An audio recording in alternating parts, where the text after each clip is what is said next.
Hello everyone, welcome back to my YouTube channel Poppy's Creation. Friends, কি খবৰ আপোনালোকৰ আশা কৰিছো সকলোৱে ভালে আছে। আপোনালোকৰ দোৱা আশীৰ্বাদত আমিও ভালে আছো। ফ্ৰেণ্ডছ, আজি আপোনালোকৰ বাবে লৈ আহিছো আপোনালোকৰ অনুৰোধৰ ভিডিঅ' এটা। সকলোৱে প্ৰায়ে কৈ থাকে স্কিন কেয়াৰ ৰেমেডি শ্বেয়াৰ কৰিবলৈ, তো আজি এই ভিডিঅ'টোত আপোনালোকক স্কিন কেয়াৰ ৰেমেডি কিছুমান শ্বেয়াৰ কৰিম। ভিডিঅ'টো শেষলৈকে চাই থাকিব আৰু চেনেলটো যদি নতুনকৈ আহিছে প্লিজ চেনেলটো ছাবস্ক্ৰাইব কৰি দিব। তো গাইজ বলক পলম নকৰি ভিডিঅ'টো আৰম্ভ কৰিছোঁ। বন্ধু বান্ধৱীসকল, স্কিন কেয়াৰ ৰেমেডি শ্বেয়াৰ কৰাৰ আগতে স্কিন কেয়াৰ কৰাৰ আগত ল'বলগীয়া কেইটামান বিশেষ টিপছৰ কথা মই আপোনালোকক কওঁ। যিকেইটা টিপছ ফ'ল' কৰিলে আমি 100% সুফল পাওঁ বুলি মই ভাবোঁ। ইয়াৰে প্ৰথম টিপছটো হৈছে আমি মেণ্টেল হেল্থটোৰ ওপৰত খুব বেছি গুৰুত্ব দিয়া উচিত। আমাৰ ষ্ট্ৰেছ টেনশ্যন অলপ যদি দূৰত থৈ আমি আমাৰ মনটোক যদি ধুনীয়া কৰি ৰাখোঁ, তেতিয়া নিজেও ধুনীয়া হৈ থাকিব পাৰিম, উজ্জ্বল স্কিন এখনৰ অধিকাৰী হ'ব পাৰিম। দ্বিতীয় কথা, আমি ৱৰ্কআউট কৰিব লাগে, মানে ব্যায়াম কৰিব লাগে। শাৰীৰিক ব্যায়ামে আমাৰ পজিটিভিটি বঢ়ায়। তৃতীয় কথা, আমি যিখিনি সময় টোপনি মাৰোঁ ভাল টোপনি মাৰিব লাগে। আৰু 4 নম্বৰ কথা, আমি পানী বেছিকৈ খাব লাগিব, তেতিয়া আমি এখন উজ্জ্বল স্কিনৰ অধিকাৰী হ'ব পাৰিম। এনেতো আমি স্কিন ৰেমেডি কৰিলে, যদি আমি স্কিন ৰেমেডি ফ'ল' কৰোঁ, আমি স্কিনখনক দিবলগীয়া প্ৰটিনখিনি পাম, কিন্তু ভিতৰৰ পৰা যিটো অহা উজ্জ্বলতা, যিটো সৌন্দৰ্য, সেইখিনি আমি কেতিয়াও নাপাওঁ।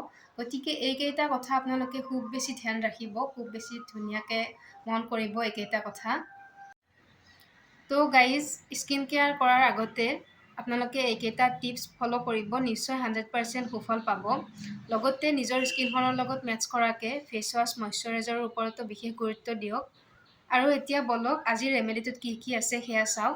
যিটো ৰেমেডি ইউজ কৰি আমি আমাৰ স্কিনৰ ছানবাৰ্ণ, যিকোনো ক'লা দাগ, পিম্পলছৰ দাগ, লগতে চকুৰ গুৰি ক'লা পৰা, এই সকলোবোৰ সমস্যা দূৰ কৰিব পাৰি এই ৰেমেডিটো ইউজ কৰি।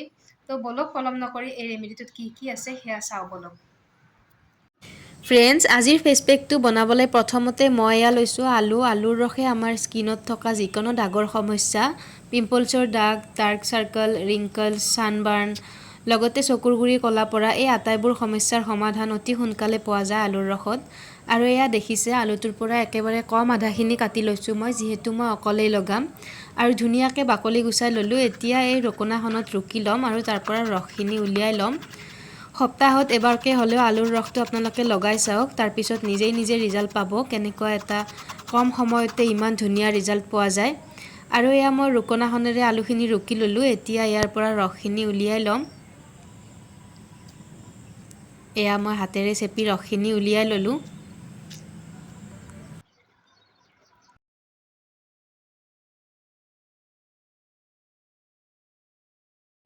এতিয়া মই ইয়াতে লৈছোঁ 1 চিকুটমান হালধি পাউডাৰ। এয়া দেখিছে আপোনালোকে, একেবাৰে কমকৈ লৈছোঁ। হালধিয়ে আমাৰ স্কিনখনৰ উজ্জ্বলতা বঢ়োৱাত সহায় কৰে। লগতে এয়া লৈছোঁ মই পতঞ্জলি মৌজোল। আপোনালোকে যিকোনো মৌজোল ব্যৱহাৰ কৰিব পাৰে।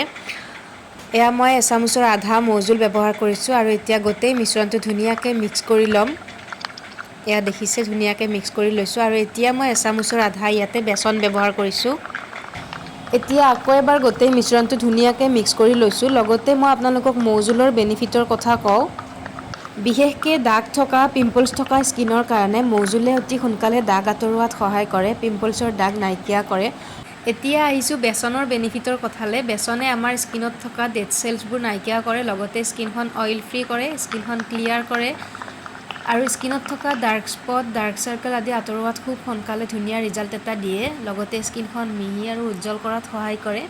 আৰু ফ্ৰেণ্ডছ, এতিয়া এয়া দেখিছে মোৰ পেকটো লগাব পৰা হৈ গৈছে। এয়া ধুনীয়াকৈ গোটেইখিনি মিশ্ৰণ মিক্স হৈ গৈছে।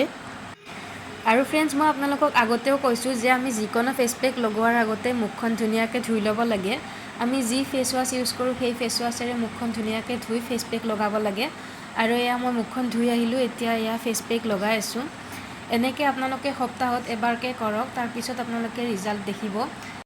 আৰু ফ্ৰেণ্ডছ, এমাহ দুমাহৰ মূৰে মূৰে এদিন লগাই যদি আমি ৰিজাল্ট বিচাৰোঁ, ৰিজাল্ট কেতিয়াও নাপাওঁ। এইটো কণ্টিনিউ কৰিব লাগিব, তেতিয়া আমি ধুনীয়া ৰিজাল্ট এটা পাম।